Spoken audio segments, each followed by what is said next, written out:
Fogo é Carlos BR, mais uma vez aqui contando com a sua paciência e com a sua inscrição para ajudar o jornalismo, pelo menos o jornalismo com pretensão de ser honesto. Não vou falar de mercado financeiro, nem de agronegócio especificamente do ponto de vista de mercado, mas vou tratar aqui do tema da tentativa de vendas de áreas, de fazendas de pesquisa pelo governo do Estado de São Paulo para iniciativa privada. O governo Tarcísio quer alienar em torno de 27 a 35 áreas de pesquisas em fazendas adquiridas praticamente no início do século XX ou até mesmo no século XIX, como a fazenda Santa Elisa do IAC aqui em Campinas. A Justiça bloqueou esse programa que estava em vista de ter uma audiência pública através de um pedido da Associação Paulista dos Pesquisadores.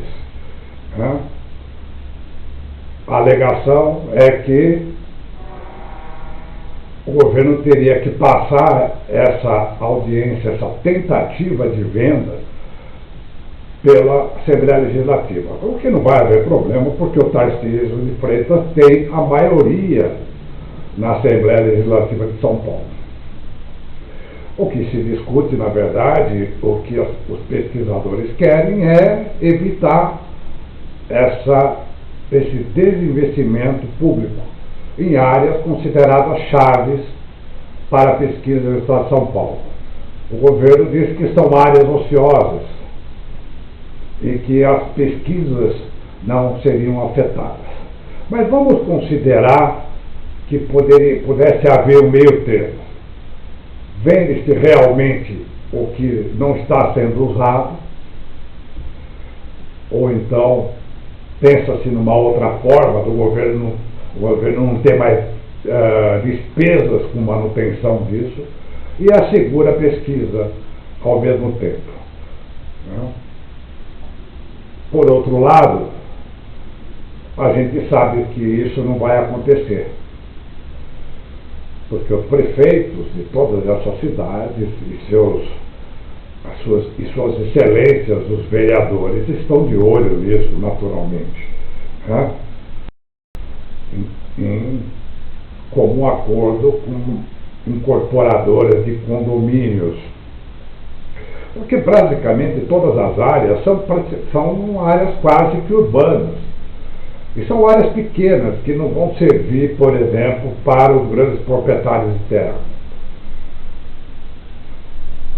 E áreas pequenas, como eu disse, e basicamente dentro de cidades ou coladas em cidades.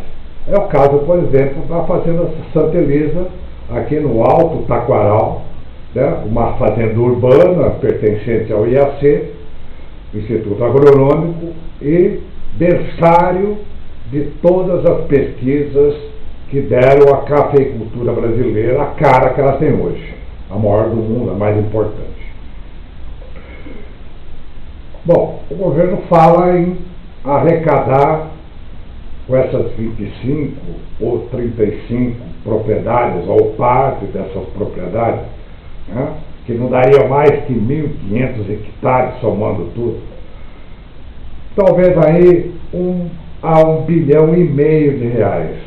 É uma ninharia perto das necessidades do governo, ou das necessidades aventadas pelo Tarcísio de Freitas para obras públicas, repasse para essas mesmas prefeituras, e ainda, segundo ele, uma destinação de 20% para a pesquisa. É muito pouco. Então essa alienação, que vai sair mais dia menos dia, vai se dar na base de leilão.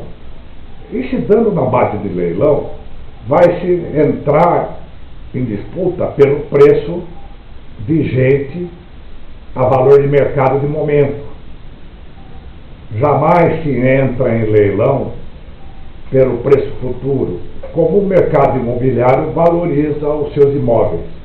Por exemplo, né, se eu for vender uma propriedade hoje, conforme ela localizada, certamente eu vou embutir nesse preço o valor que ele pode representar no futuro para a vocação daquela região, ou aquela vocação que começa a se manifestar para aquela região. Então essa arrecadação vai ser nada para o governo, né? Não vai representar absolutamente nada. Então se vai se perder um patrimônio público comprado e mantido com o nosso dinheiro para fortalecer apenas o mercado imobiliário. Voltando, a Santa Elisa, por exemplo, parte da Santa Elisa aqui em Campinas, não vai servir para exploração agrícola, vai servir para condomínio. Na região de Iguape, Canaréia, no litoral sul de São Paulo, idem. Você acha que alguém, uma empresa, vai querer comprar aquilo lá para quê? É óbvio que é para construir imóveis. Mais uma vez, prefeitos e suas excelências, os vereadores, devem estar gostando muito dessa ideia, porque, né, por trás disso a gente sabe como se manobra. E aí me ocorreram duas coisas. Uma, eu lendo hoje no Estadão, nesta quinta-feira, dia 15, uma reportagem de uma arquiteta que adquiriu uma área de pastagens degradadas em Bocaina, aí no Vale do Ribeira, melhor dizendo, Vale do Paraíba, em São Paulo. E conseguiu, junto ao governo do Estado, uma declaração de reserva particular do patrimônio natural, né? Equivalente ali em Bocaina a 30 campos de futebol. Ela está regenerando aquilo. E mais ainda, uma vez que foi emitido esse RPPN, é eterno, não pode ser, não se volta atrás.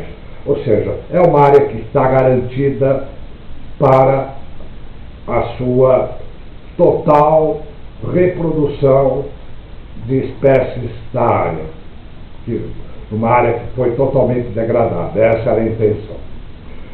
Por que então o governo do Estado não toma faz uma mescla? Procura em algumas dessas áreas interessados como essa arquiteta, ou em outras fazer doação para a agricultura familiar. Isso mesmo, olha só, certamente há cadastros de prefeituras ou de entidades da agricultura familiar, e não precisa nem ser o MST, né? Claro, longe de imaginar o governo de São Paulo fazendo algum acerto com o MST, mas poderia simplesmente procurar cadastrar e ainda exigindo a contrapartida de que também seriam áreas que não poderiam ser vendidas. Seria perfeito, né? O governo se livraria de algo que ele não quer mais ter gasto, né? Não carregaria essa pecha de estatista, não se sujaria com o seu campo ideológico, do ponto de vista dele estar abrindo mão de áreas a favor de esquerdistas, e pelo contrário, capitalizaria uma parte ainda de um grupamento grande de eleitores do centro, simpáticos a esse tipo de causa, e ainda assim haveria até mesmo a possibilidade de fazer acordos com esses destinatários, fosse aqueles que quisessem áreas para regenerá-la, como essa arquiteta aí lá da região de Bocaina, ou para agricultores familiares, poderia haver acordos, exigências de que eles teriam que manter ainda algum pedaço de chão para pesquisa. Contemplaria todos os mundos e certamente os pesquisadores aplaudiriam uma atitude como essa. Mas é difícil porque parece que já há no DNA de alguns grupamentos políticos no país de não mudarem uma escrita que eles já acham que já foram escritas de uma maneira definitiva e que qualquer mudança seria uma concessão para o grupo ideológico contrário. Claro, eles estão falando de um lado a direita, extrema-direita, representada pelo governador, e do outro a esquerda, ou extrema-esquerda, representada aí pelos pesquisadores, como querem definir os adeptos do governador Tarcísio de Freitas. Bom, Infomercado tentou, espero que essa discussão seja um dia favorável, no mínimo, para a manutenção do status que hoje está mantido.